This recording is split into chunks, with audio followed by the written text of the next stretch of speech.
that we received the news of popular gospel singer Dunsin Oyekan's involvement in a ghastly motor accident, which he survived while on his way to Ibadan. According to reports online, the horrific incident occurred along Lagos-Ibadan Expressway earlier today. The gospel minister survived unscathed.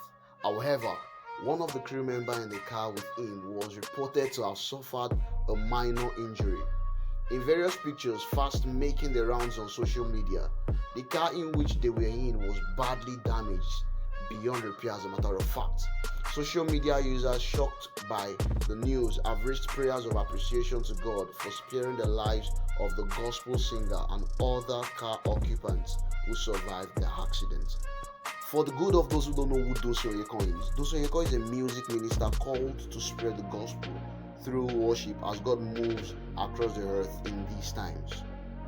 Dunsin was born in Ilorin, Nigeria, to the family of Ghastly Oyekan, the general overseer of Evangelical Baptist Church.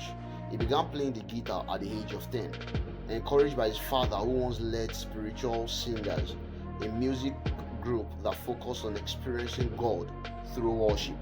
Dunsin studied industrial chemistry at the University of Ilorin, Kwara, Nigeria, and in 2014, God called him fully into the worship ministry. Thanks a million for watching this video, guys. You all rock. If you love the video, do it to like and share as wide as possible so that people can be rest assured of the state of this big and amazing artist. And do also subscribe to the channel and turn on post notification. Also, say your own thank you, Lord, for keeping this amazing man alive alongside his colleagues. Till we meet again, God bless you all for watching. See how.